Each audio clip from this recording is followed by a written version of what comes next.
Baik Pak Bu, malam ini saya hanya mau sampaikan pesan-pesan Tuhan secara profetik buat kita semua sekalian. Pagi tadi kita deklarasi di tempat ini pernyataan bahwa gereja Psalm 21 merupakan batra kehidupan Kristus. Sebagaimana Alkitab katakan, batra kehidupan merupakan wadah untuk menjadi perlindungan. Kalau kita tahu pada saat terjadi invasi Rusia ke Ukraina, betapa besar kerugian, betapa mengerikannya mereka yang berada di situ. Sebagian mereka yang sudah dievakuasi. Ada beberapa warga negara Indonesia yang belum terevakuasi dan mereka sedang mengalami ketakutan yang sangat amat mengerikan sekali. Setiap pribadi membutuhkan pertolongan, tapi pertolongan itu tidak datang. Ada yang sudah keluar dari sebuah wilayah yang sedang mengalami peperangan, nggak lama kemudian terjadi lagi pengepungan, terus menerus menurut berita yang saya terima. Saya tidak masuk ke wilayah apa yang sedang terjadi di sana, tapi saya mau pinjam peristiwa itu memberikan sebuah gambaran kepada kita di akhir zaman. Kata Alkitab, satu hari Tuhan akan izinkan goncangan itu terjadi. Sekian lama Tuhan sudah berbicara sama kita. Tahun 2019 Tuhan berbicara akan kudatangkan sebuah goncangan yang besar. Kita tidak tahu goncangan itu apa. Ternyata pandemi datang untuk membawa sebuah perubahan sistem kehidupan. Sebagian kita sampai hari ini masih merasa takut, bahkan sebagian kita sudah terimbas oleh keadaan. Kita tidak tahu sampai kapan, walaupun hari-hari ini sudah kelihatan reda. Kan tetapi beberapa isu sudah mulai ada di depan dan itu menawarkan atau memberitahu kepada kita akan terjadi sesuatu yang cukup serius. Lalu pertanyaannya, apa yang harus Anda dan saya persiapkan? Jawaban cuma satu. Orang percaya Tuhan berikan firman Tuhan sebagai algoritma untuk membangun yang saya seringkali dikatakan divine connection. Jaringan dengan keilahian Allah. Untuk menyatakan kita itu satu dengan surga. Tetapi sebelum kondisi terjadi dengan kehidupan kita yang tidak nyaman, maka kita juga harus menyatakan ledakan ilahi di tengah kehidupan kita. Itulah kata iman, percaya dan melakukannya. Baik Pak Bu, saya sebelum lanjut ke firman Tuhan, izinkan saya melihat ketiga Bapak Ibu kali pertama hadir di tempat ini, selamat datang. Bapak Ibu bukan orang asing di tempat ini, melainkan kawan sewarga dari kerajaan Allah. Demikian Bapak Ibu pastikan tidak langsung balik selepas ibadah ini. Staf saya akan membagikan visi misi gereja di tempat ini dan juga kami akan topang dalam doa jika Bapak Ibu mempunyai pergumulan. Buat Bapak Ibu yang hadir di sini maupun di rumah juga jangan sungkan jika ada pergumulan, hubungi kami dengan alamat yang tertera di layar monitor Bapak Ibu. Buat Anda yang tidak sempat hadir, sesungguhnya hari-hari ini buat kita tidak ada alasan tidak hadir. Karena semua tempat ibadah sudah open buat kita. Hanya hati kita mungkin yang belum open untuk Tuhan. Saya dari mimbar ini berpesan kepada jemaat Tuhan dimanapun kau berada. Mari, luangkan waktu, berikan dirimu kepada Tuhan. Selagi Tuhan masih dicari, selagi Tuhan terbuka buat kita cari, kita akan selalu bersama dengan Tuhan. Jikalau kita menolak Tuhan di saat-saat kita membutuhkan Tuhan, oleh karena kondisi kita mengabaikannya, pada satu ketika benar-benar kita dihadapkan kebutuhan yang sangat krusial. Bukan Tuhan tidak ada, tapi oleh kelakuan kita membentengi kita untuk berjumpa dengan Tuhan. Dan itu yang jadi persoalan bagi Anda dan saya. Nah, itu saya sampaikan kepada kita semua sekalian Bapak Ibu. Jadi malam ini temanya beda dengan pagi tadi. Karena firman secara profetik saya mesti sampaikan buat kita semua. Kita akan membaca 1 Samuel pagi tadi pada saat waktu Andi sedang memimpin kita perayaan secara simbolik, ya, secara simbolik di tempat sini. Kita menyatakan bahwa kondisi perayaan itu harus seperti itu. Walaupun itu permulaan. Tapi saya sih berharap sebenarnya tiap minggu, tiap saat, tiap ibadah harusnya seperti itu. Kembali pada koordinator masing-masing bagaimana meresponinya, bergerak bersama dengan Tuhan untuk menyatakan bahwa sesungguhnya Tuhan itu ada di tengah-tengah kita. Kalau Tuhan ada di tengah-tengah kita dan Tuhan tidak sekedar diam, Tuhan akan menggerakkan seluruh tatanan kehidupan untuk buat sesuatu. Ya, seperti itu sebenarnya. Pagi tadi Tuhan izinkan saya untuk mengajak kawan-kawan dan puji Tuhan, kita bisa memberikan suatu gambaran, suatu kolaborasi surga di bumi. Kolaborasi. Kesalahan kekristenan adalah selalu melihat yang kelihatan sebagai ukuran. Ya memang kita hidup lagi, memang harus seperti itu. Tapi mari, kita ini kan orang percaya. Orang percaya ya disebut orang beriman. Kalau kita tahu bahwa iman itu adalah satu media, satu alat untuk membuka dua dimensi kehidupan. Nah ngapain kita cuma hanya jalankan yang biasa-biasa saja. Saya ingat dulu waktu pertama kali saya diberikan handphone namanya BlackBerry. Saya nggak ngerti BlackBerry pemakainya gimana. Ketika saya dikasih BlackBerry yang terbagus waktu itu, saya hanya bisa pakai buat telepon sama SMS. Bodohnya sekali. Katanya kalau BlackBerry masih bisa dipergunakan jaringan BlackBerry itu sendiri, harus gunakan PIN. Saya nggak ngerti, minta PIN, wah jangan saya bilang. Kalau minta rekening saya kasih, kalau PIN jangan saya bilang. Harusnya kamu kasih saya PIN, saya kasih kamu rekening, kan begitu. Oh enggak, ini katanya pakai PIN. Hanya saya nggak pernah pakai itu handphone, saya kasih orang. Kita tahu bahwa media itu ya, alat itu bisa dipakai begitu luas. Tetapi karena kita terbatas kemampuan, kita hanya pakai kebiasaan kita. Seperti itulah kekristenan. Kita tahu bahwa orang percaya disebut orang percaya harus punya iman. Saya yakin dan percaya semua punya iman sebenarnya. Hanya saja imannya amsyong, ya. Tahu amsyong? Amsyong itu makanan sejenis siomay. Ya, sejenis siomay. Dagingnya udah cincang-cincang, ya. Nah, kamu percaya Yesus. Sebenarnya kata iman cuma hanya modalnya percaya. Imannya percaya sebenarnya itu. Anda percaya Yesus enggak? Buat apa Anda ke gereja? Ya memang percaya Yesus, ya. Walaupun di gereja kamu tidak Yesus, tapi kamu percaya bahwa Yesus itu Tuhan. Nah, Anda datang ke gereja, kan begitu. Nah, itu sebenarnya iman. Iman seperti itu, iman negatif. Artinya dalam kata negatif itu iman yang flat, biasa. Nah, kita jadikan iman itu menjadi aktif. Ya. Iman yang aktif itu adalah dilakukan gitu loh. Percaya nggak cukup, percaya itu divine connection. Percaya itu koneksi pada jaringan ilahi. Itu namanya percaya. Apa gunanya kita cuma terkonek kalau kita tidak bisa mengeksekusi hal-hal yang menjadi rahasia kerajaan Allah yang diperuntukkan bagi kita. Nah, perlu ada namanya eksekusi, taat. Taat itu namanya explosion, divine explosion, ledakan keilahian Allah. Kita tidak akan pernah lihat keajaiban kalau kita tidak pernah eksekusi dalam hidup kita. Datang ke gereja, oke, dengar gak salah.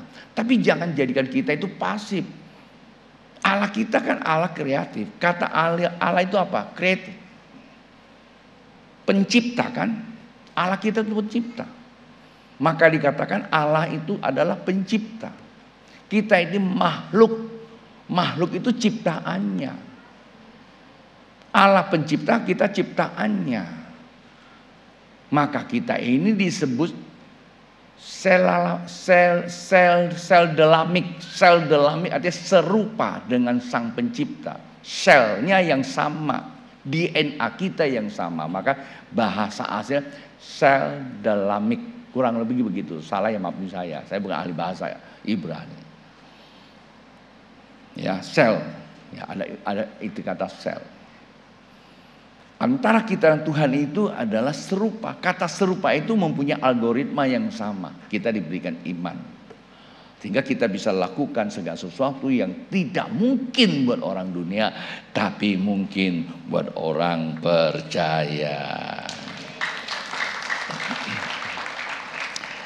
Pagi tadi saya terlalu semangat, suara saya mulai terkuras.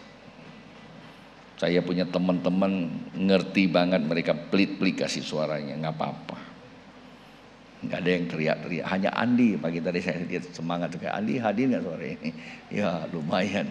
Ya saya habis teriak-teriak tadi makan goreng-gorengan lagi. Wah amsyong juga. 1 Samuel pasal yang ke-10 ini pagi tadi saya izinkan untuk Andi tuh bacakan. Apa maksudnya? Malam ini firman ini merupakan profetik untuk Anda dan saya. Terima sesuatu dari Tuhan. Lalu mulai eksekusi di dalam hidupmu. Maksudnya apa? Di ayat ke-6 ini sangat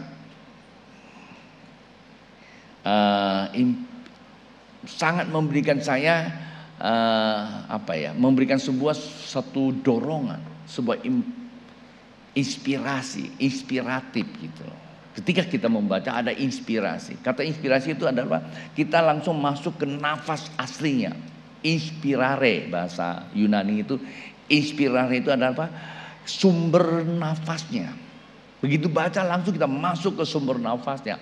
Karena memang kalimatnya itu indah sekali. Dikatakan maka roh Tuhan akan berkuasa atasmu, engkau akan kepenuhan bersama-sama dengan mereka dan berubah menjadi manusia lain. Kalimatnya indah kan ya? Begitu kita baca sangat inspiratif. Sangat membawa kita masuk ke suatu perubahan. Bila mana roh Allah berkuasa atas kamu, kamu akan berubah jadi manusia lain.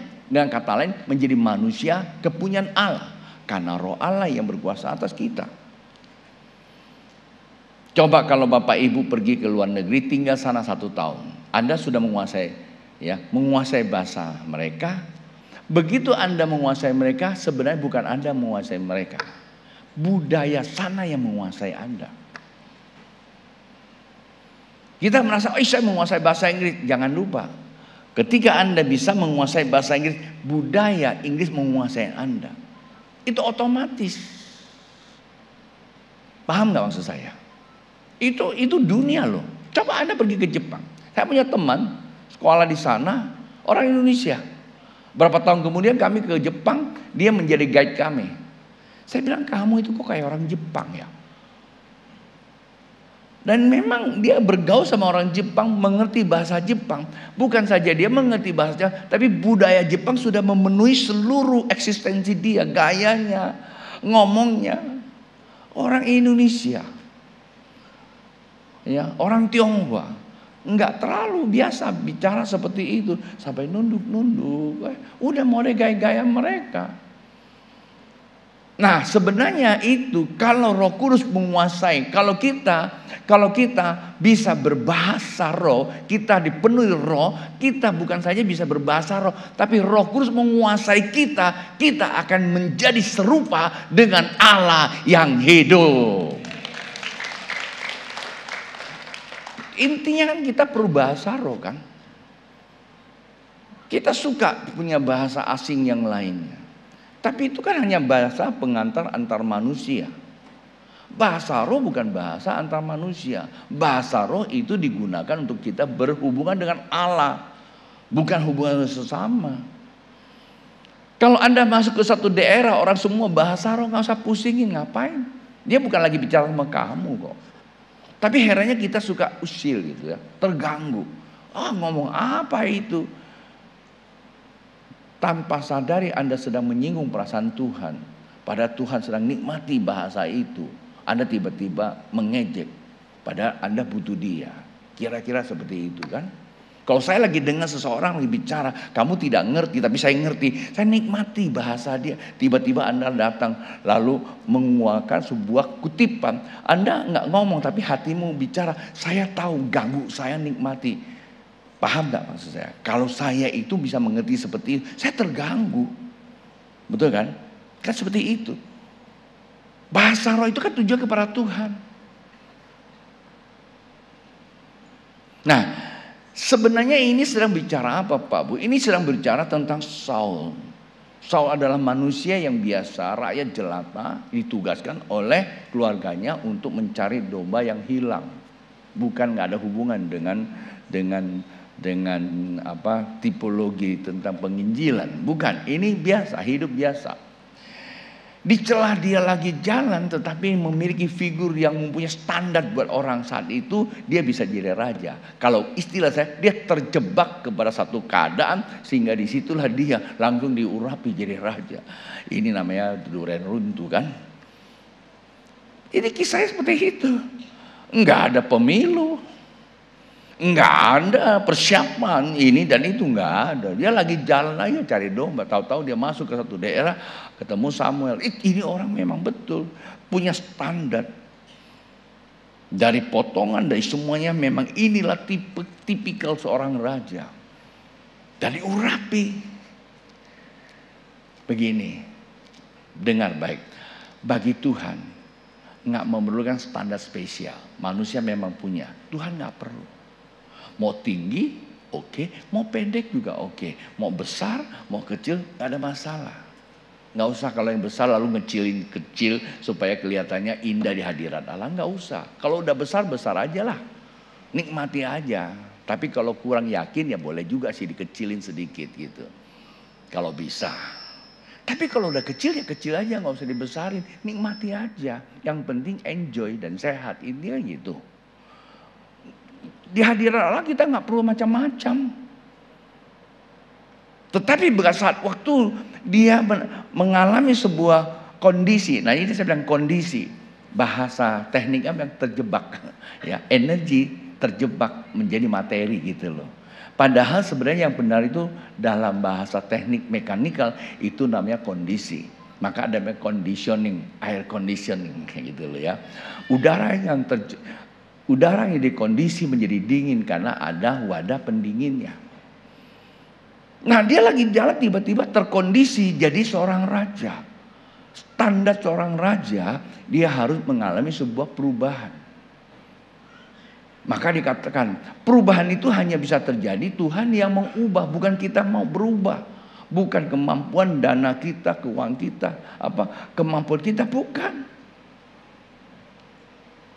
Tuhan yang bawa kita perubahan itu dari dalam. Ketika kita berubah, ya, maka kita akan membawa sebuah perubahan. Kalau kita ingin berubah hidup orang lain, Bapak Ibu kalau ingin mengubah hidup istrimu atau ingin mengubah hidup suamimu, anakmu atau orang tuamu, jangan Anda berdoa minta mereka berubah. Salah. Doakan saja kamu berubah dulu. Kalau kamu sudah berubah, seluruh kehidupanmu bisa berubah. Duniamu yang akan membawa perubahan. Dunia kita itu ada pada mindset kita, cara berpikir kita. Karena itulah Tuhan katakan bahwa ketika roh Tuhan berkuasa atas kamu, kamu akan berubah menjadi manusia lain. Kata lain ukurannya adalah dia kepada dia. Bukan dia kepada orang lain ya. Dia sekarang manusia lamanya tiba-tiba menjadi manusia yang tidak sama lagi. Ukurannya dia ke dia. Jangan ukurannya dia ke orang lain. Saya mau seperti dia, saya mau seperti. Bukan. Tuhan tidak jadikan kita sama seperti A, sama seperti B, enggak seperti itu. Kadang-kadang saya lihat ada kecenderungan pengkhotbah maupun juga penyanyi pengen sama seperti yang lagi top-top itu. Gayanya dan sebagainya. Salah enggak? Ya enggak salah lah. Tapi bukan itu Pak Bu. Kamu bisa berubah dari diri kamu sendiri aja. Yang biasanya cuma begini-gini sekarang ada next level, ada peningkatan gitu loh. Nah itu udah berubah. Artinya berubah dari dalam. Yakinlah orang lain pun diberkati. Daripada kamu nyanyi niru si A yang lagi top itu. Orang dia geli. Ini lagi mau bikin lawak atau apa. Kan bikin gak enak, betul gak? Karena kita tidak berubah dari dalam. Kita cuma mau action pada saat kita hanya perform pada saat kita mendapat kesempatan. Pagi tadi Andi cukup bagus, dia memberikan saksian.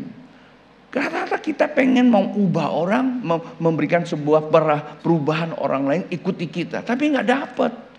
Karena kita cuma cari gaya. Kita nggak berubah dari dalam. Berubah dalam itu kan hanya kerjaan Roh Kudus. Seperti Saul. Ketika Roh Tuhan mulai menguasai dia. Alkitab katakan berubah. Apa yang terjadi? Ini nubuatan, ini belum terjadi. Nah, ayat ke-7 dikatakan begini. Ayat ke-7.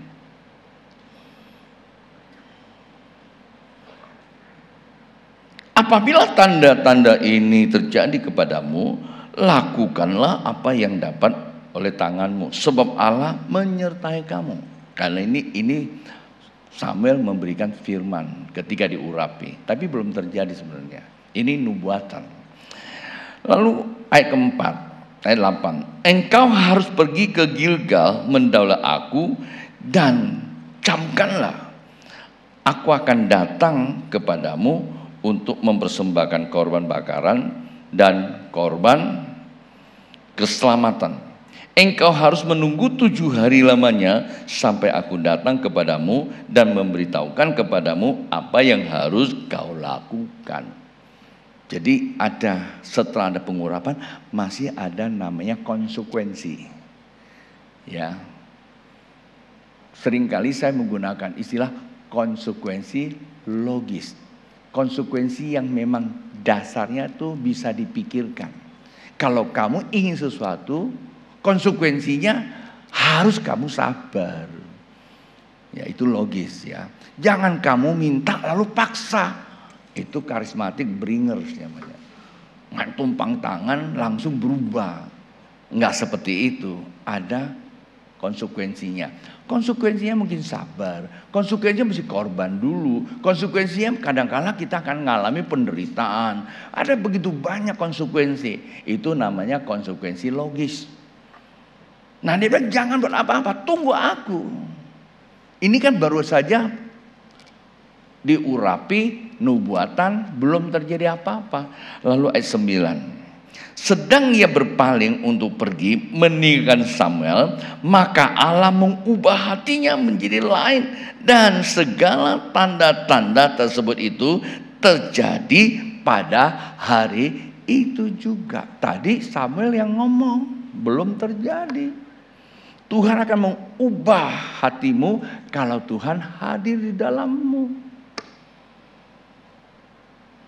Saya hari ini sedang berkhotbah kepada Bapak Ibu di sini maupun di rumah. Roh Kudus Maha hadir. Hanya satu aja. Kalau dia hadir dalam hidupmu, dia akan mengubah hidupmu. Pertanyaan saya, sudah berubah atau belum? Belum. Itu firman. Bisa berubah tidaknya ada respon Bapak Ibu terhadap firman tersebut. Saul, waktu disampaikan hatinya punya kehausan dan punya kerinduan. Maka saat dia cuma hanya berbalik dari Samuel dan Roh Kudus yang disebutkan itu langsung bereaksi. Dan seketika itu terjadilah sebuah perubahan dari hatinya. Dan inilah seorang pemimpin. Dan ini yang dibutuhkan oleh seorang pemimpin. Dan saya istilahkan pengurapan raja. Untuk siapa raja? Untuk kita semua. Kata raja dalam bahasa aslinya itu adalah domain. Ya, mendominasi kerajaan maksud saya. Kata kerajaan kan ada pemimpin, berarti ada rajanya. Jadi setiap kita ini punya domain sendiri. Pemusik punya domainnya. Penyanyi punya domainnya. Pengusaha ya domainnya juga. Anda harus jadi pemimpin di situ. Perlu pengurapan. Sekecil apapun alat musik yang engkau mainkan, kalau engkau tidak bisa mendominasi alat itu yang menguasai kamu, kamu jadi apa? Jadi pecundang. Tapi kalau kita yang menguasai, alat itu menjadi media yang sangat indah sekali. Antara hatimu, sorga dan alat itu namanya apa? Integritas. Ada harmonisasi. Pada saat orang mendengar, akan terjadi sebuah terobosan. Ketika satu masa Saul mengalami dilema roh jahat, dia nggak ngerti cara bagaimana melepaskannya. Maka diundanglah seorang bernama nama Daud. Daud adalah orang yang dipenuhi roh. Ketika dia memainkan alat kecapinya, bukan kecapinya hebat, tapi hati Daudnya satu dengan sorga, namanya divine connection. Pada saat dia mainkan melodi, namanya apa? Divine explosion, ledakan keilahian. Maka membuat Saul pada saat itu hatinya damai, setannya ngacir. Seringkali dalam pelayanan kita ngalami loh, nggak usir tangking sana tangking sini. Ketika kita mainkan gitar, saya pernah sekali waktu itu sama Gideon di mana saya lupa, di Batu Ampar itu. Mereka usir setan sampai jam 1 malam, saya ganggu, saya mau tidur. Lalu Pak Yos bilang, Ton bantulah mereka. Ya aku turun juga, aku perhatiin itu rame-rame teriak sana teriak sini. Saya pikir mau buat apa mereka sudah teriak-teriak. Waktu itu nggak tahu siapa ya. Sini bawa gitar, main gitar, nyanyi sama satu lagu. Dia teriak, udah tidur. Dia tidur, kami tidur juga. Setannya pergi, tahu diri juga. Kenapa? Karena ada kuasa dalam pujian orang yang benar, bukan orang yang pandai. Orang yang benar ada orang yang diurapi. Maka itu dikatakan bahwa saat dia berpaling, roh Tuhan langsung menjamah hati, mengubah dia. Nah Bapak Ibu, ini gunanya bukan hanya untuk pelayan, tapi untuk seluruh sendi kehidupan. Pengurapan raja itu penting. Saya istilahkan pengurapan raja. Pengurapan kita untuk melakukan satu kepemimpinan. Suami perlu pengurapan ini sebagai seorang suami. Istri perlu pengurapan sebagai seorang istri. Dan kita semua perlu pengurapan Allah. Kata pengurapan itu supaya kita dipenuhi Roh Kudus. Dari hati kita yang mulai berubah keluar, nanti kita akan membawa sebuah perubahan yang lebih luar biasa. Ayat terakhir, di ayat yang ke-26, ini luar biasa. Dari yang sama juga. Apa yang terjadi tahu nggak? Setelah dia diurapi, roh Tuhan berkuasa dan dia berubah dari hatinya pada saat itu. Bukan tunggu waktu, bukan tidak pakai nanti, tapi pakai seketika. Kalau roh Tuhan bisa bekerja seketika, bisa nanti, bisa akan datang. Yang pasti Tuhan bekerja, amin. Tetapi pekerjaan Tuhan tidak hanya sampai sana, ada tujuannya. Kalau Anda ingin orang berubah, maka dimulai dari dulu. Nah inilah buktinya ketika dia mulai bekerja. Ayat 26, pada rentetan yang sama, kronologis yang sama. Nah di ayat 26 berkata begini. Lalu Samuel, 26.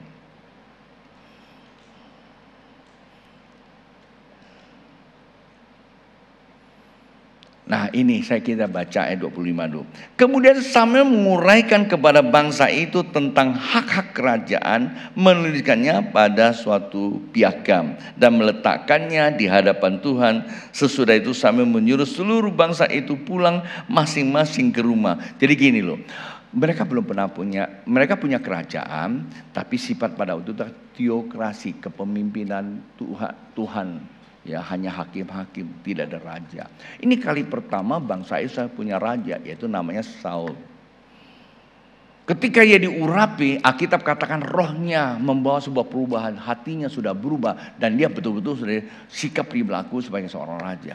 Lalu Samuel datang kepada dia, karena tunggu Samuel kembali kepada dia. Kalau Anda baca secara keseluruhan, dan dia membacakan hak dan kewajiban. Ada hukum moral, ada hukum sipil, ada hukum etika, ada hukum ilahi. Semua dibacakan, karena memang begitu cara kerajaan. Hukum ilahi hubungan dengan Tuhan. Hukum moral adalah hukuman untuk sesama kita. Hukum sipil adalah hukum pemerintahan. Itu dibacakan.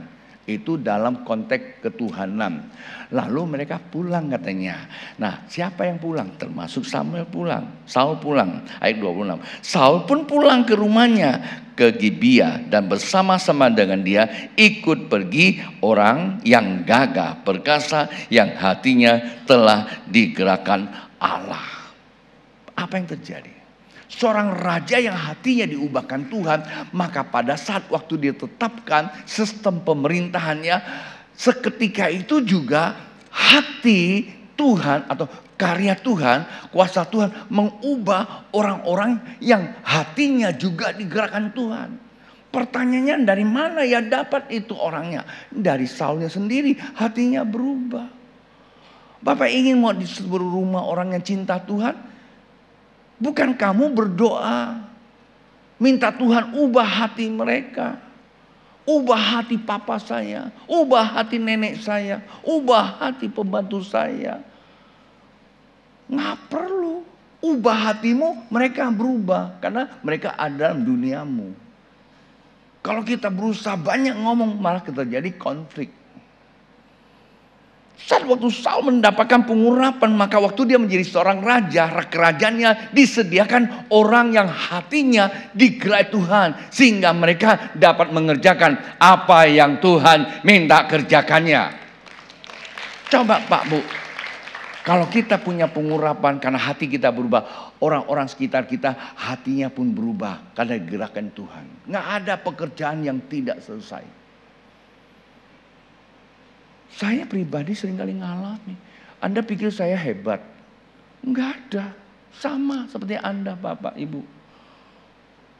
Kemampuannya sama, manusia sama. Doa pun ya mungkin Anda lebih banyak dari saya kali ya. Tapi satu, ketundukan saya kepada Tuhan akan urapan saya tidak mau kehilangan. Sedikit saya kesaksian.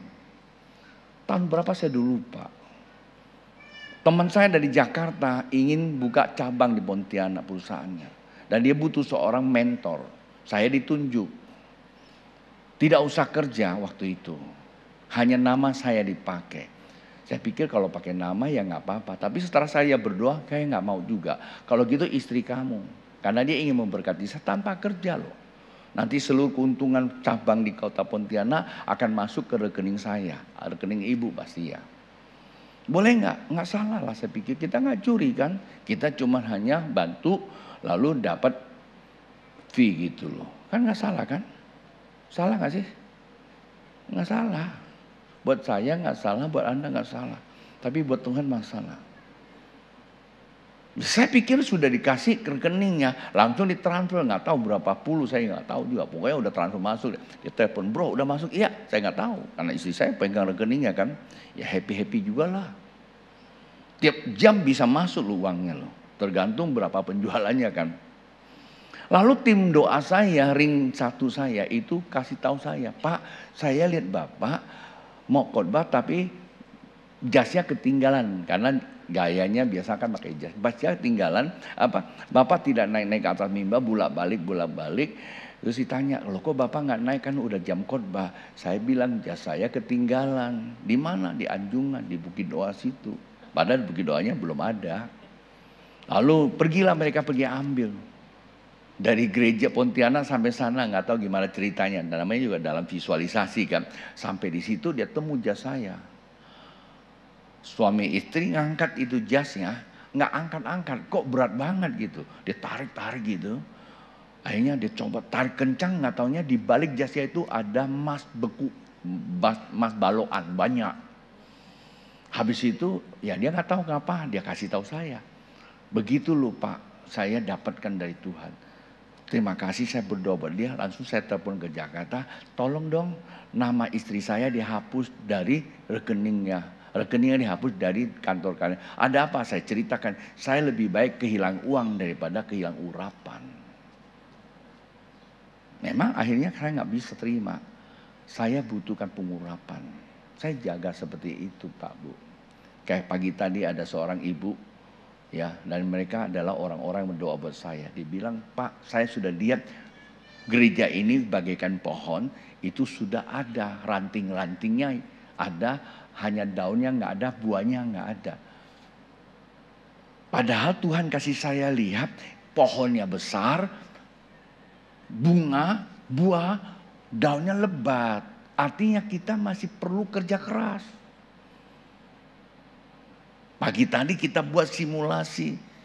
Bagaimana kita meyakini Tuhan sedang mengurapi kita untuk kita lakukan sebuah gerakan supaya nanti jemaat Tuhan di tempat ini hatinya yang digerakkan Tuhan, bukan kita yang geraki, maka nama Tuhan yang dipermuliakan. Saya cuma satu kerinduan saya. Saya banyak ngomong, janganlah Anda mempersepsikan bahwa saya sedang mendorong kalian untuk semangat. Tidak ada gunanya buat saya Anda semangat juga.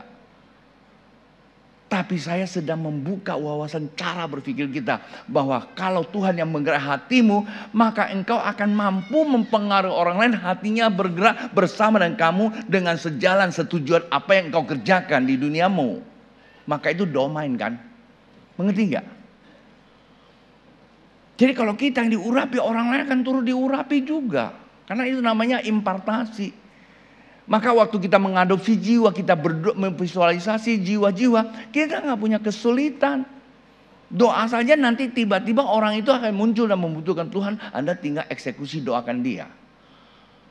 Dan inilah masa kita untuk menolong orang lain. Saya tidak masuk sesi ini, seharusnya tadi saya buka sesi ini, tapi Tuhan izinkan saya bicara ini.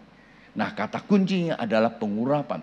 Pertanyaan yang sederhana, bagaimana Pak saya mendapatkan pengurapan? Jawaban sederhana, Alkitab katakan, engkau percaya nggak Tuhan ada? Kalau engkau percaya Tuhan ada, ya minta. Kan hanya itu aja. Bapak Ibu kadang-kadang ke gereja kan percaya nggak bahwa pendeta bisa doain Anda? Percaya minta didoakan. Kan begitu. Nah kalau kita percaya Tuhan, kita minta Tuhan saya minta urapan. Apa yang kamu butuhkan? Urapan punya suami, urapin aja. Walaupun suaminya belum minta pengurapan dulu, nanti suaminya datang. Kalau Anda nggak punya pengurapan, Anda cuma punya niat. Jangan-jangan suami orang yang datang kepada kamu. Ngeri banget ya biaya khotbahnya. Nggak usah ngeri, yang penting urapannya tuh yang benar gitu loh. Anda pengen punya istri, minta urapan dulu. Nanti Tuhan akan kirim wanita yang memang betul sesuai urapan itu. Jangan kita bukan cari pengurapan, tapi kita cari sana cari sini. Yang datang bukannya pengurapan, kurapan lagi. Buat Anda akan bulan-bulanan kan gitu loh ya. Minta. Anda mau kerja juga sama. Mau mulai apa? Minta pengurapan dulu. Baru kita bisa mulai. Jangan kita cari sana cari sini. Pakai ukuran sana, pakai ukuran sini, tiru sana, tiru sini, udah dapat baru minta pendeta doakan. Ya itu hanya simulasi. Ya, itu namanya apa? Simulasi biasa, hal-hal biasa. Kita nggak bisa begitu. Minta Tuhan, bukakan dulu mata iman, minta pengurapan, hatinya berubah. Tunggu waktunya Tuhan akan memulai dari kita, dari yang kecil, dari diri kita, dari yang kecil, dari sekarang. Maka akan jadi besar. Yang pertama apa? Percaya. Tuhan ada. Minta. Kalau minta gimana? Kalau kita minta juga kita percaya bahwa kita sudah dapat walaupun tidak kelihatan. Karena ini bicara pengurapan kan. Dan yang ketiga apa? Lakukan. Tangkap, lakukan gitu. Walaupun gak kelihatan. Ini namanya tindakan iman. Iman itu mengambil sesuatu yang tidak kelihatan, hanya pengharapan, tapi lakukan, bisa dilihat orang, itu aja. Sekarang Anda mau, saya ambil contoh. Saya minta Tuhan pengurapan saya mau ambil bagian untuk mendukung KKR Pasca. Berapa uangnya? 100 juta. Tuhan saya minta, saya dapat. Gimana? Ya saya eksekusi lah. Keluarkan dompet saya, jangan tunggu dulu. Ya kan?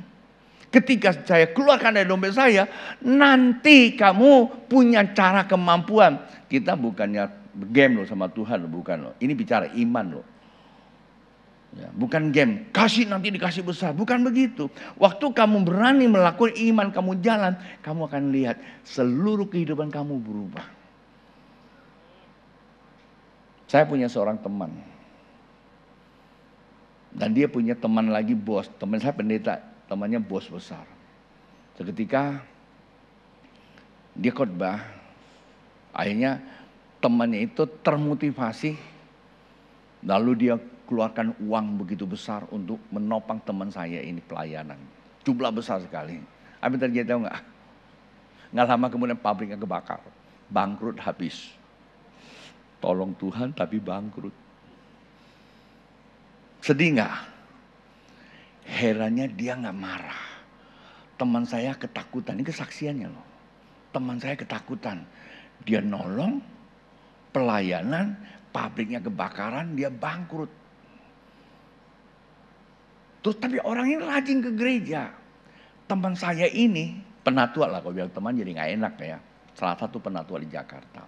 Kemudian dia saking nggak berani, satu hari dia tanya, kamu kok kelihatan eksis banget? Dan dia bilang, saya bersyukur pabrik saya kebakar.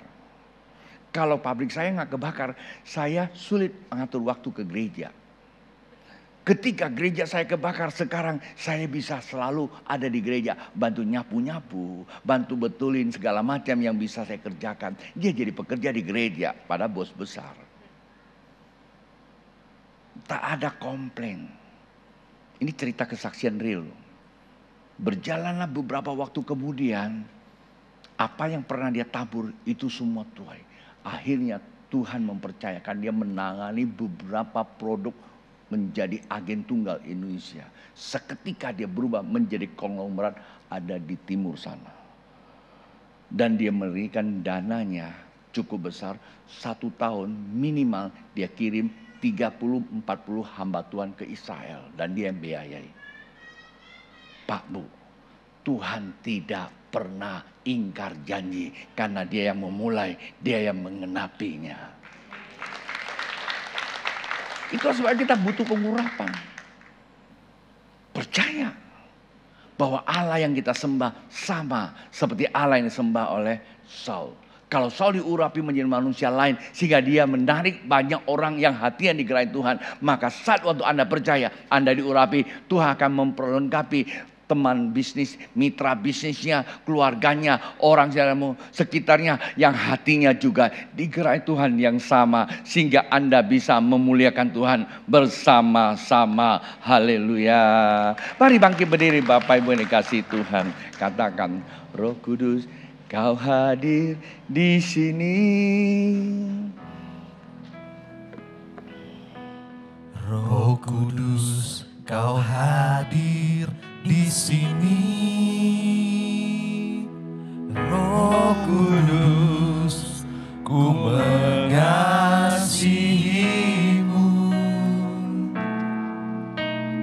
Kau lembut, Kau manis, Kaulah penghiburku, penolongku, diutus Bapakku. Roh Kudus, Kau hadir di sini. Roh Kudus, ku mengasihimu.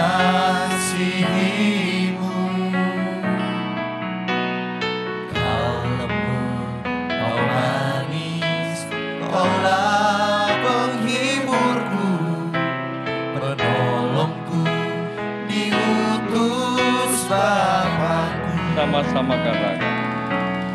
Ku buka hati untuk Roh-Mu Tuhan. Ku buka hati menyembah-Mu Yesus. Jamahlah kami, penuhi kami dengan kuasa Allah Maha Tinggi. Bapak Ibu tenangkan hatimu, katakan dari hati yang dalam. Roh Kudus Kau hadir di sini. Roh Kudus, Bapak Ibu yang membutuhkan pengurapan malam ini. di sini. Mungkin Anda ingin memulai sebuah usaha. Roh Mungkin Anda ingin memulai sebuah kehidupan yang baru. Apa saja yang memang Bapak Ibu sedang rancangkan. Saran saya cuma satu. Tidak usah nanya. Tidak usah Anda berusaha connect sana connect sini. Connectkan hidupmu ke surga. Yang namanya divine connection. Perlu pengurapan. Dan malam ini Anda dapatkan pengurapan itu. Dan dia Tuhan yang akan mengurapi Anda. Manusia hanya menyampaikan pesan firman, tapi Roh Tuhan yang mengurapi. Karena itu malam ini engkau dapatkan pengurapan itu. Atau mungkin Anda yang mengalami sakit, mengalami kelemahan. Saya mau katakan, pengurapan itu juga akan membawa perubahan. Fisikmu akan menyembuhkan, yang menguatkan engkau. Bapak Ibu yang hadir maupun di rumah, saat inilah saat engkau mendapatkannya. Jangan izinkan kekecewaan, jangan izinkan sedikit apapun bahwa keputusasaan. Anda merasa tak mampu, itu tidak masalah, itu manusiawi. Tapi jangan merasa bahwa engkau sudah tidak layak, engkau tidak bisa lagi dipakai. Jangan, karena engkau masih bernafas. Artinya nafas Allah ada pada kamu. Ketika engkau masih nafas Allah ada pada kamu. Bagi Allah tiada mustahil. Ketika engkau percaya, dari nafasmu saja bisa diubah menjadi energi kehidupan yang baru. Uria rabasya kata karaya rabasya kata karaba. Umasa kata karaya rabasya kata. Jamalah kami, penuhi kami dengan kuasa Allah Maha Tinggi. Mari semua tangan terangkat.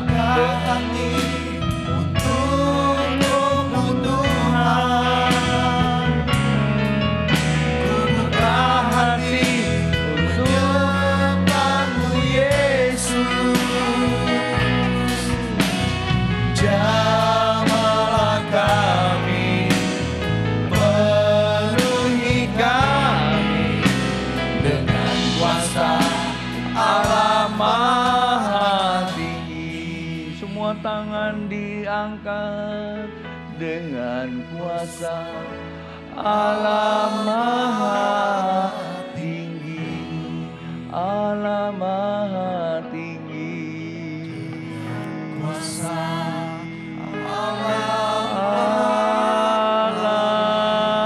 Maha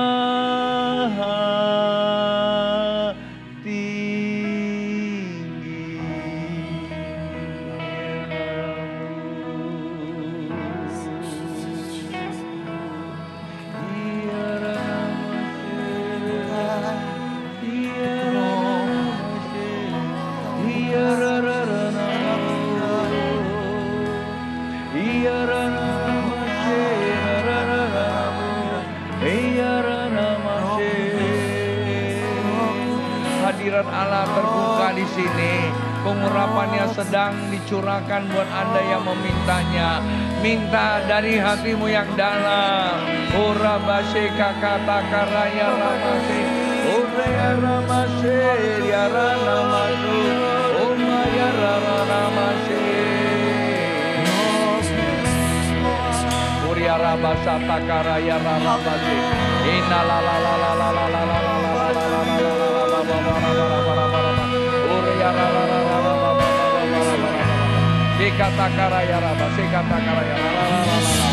buat Anda yang membutuhkan pengurapan, dalam nama Yesus, pengurapan Allah turun atas kalian. Roh Allah sedang memenuhi kamu, Roh Allah sedang menjamah kamu, menyembuhkan kamu, memperbaiki sistem sarafmu, memperbaiki cara berpikirmu, memperbaiki seluruh jaringan tubuhmu, memperbaiki usaha pekerjaanmu, memperbaiki keluarga rumah tanggamu, memperbaiki seluruh sendi kehidupanmu. Dalam nama Tuhan Yesus, penuhlah saat ini, penuhlah.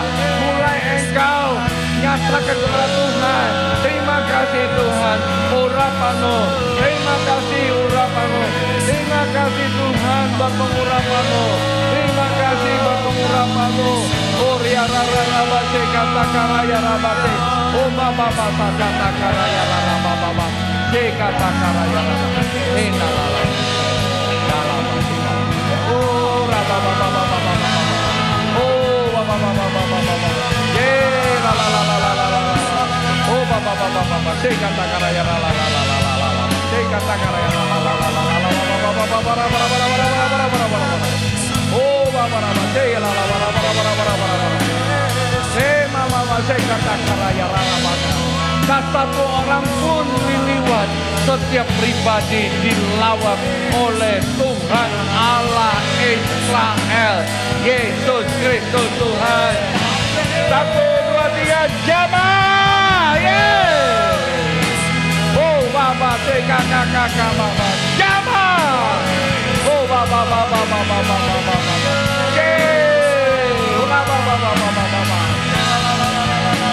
Allah sedang mencurahkan rohnya. Bagaikan badai sekarang, terima, sambut. Jamaah, yeah.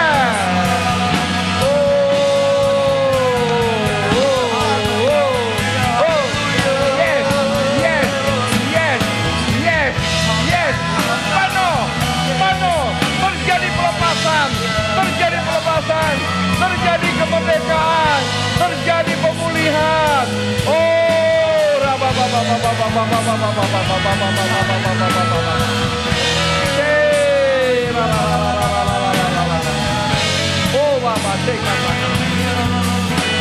haleluya, haleluya, haleluya.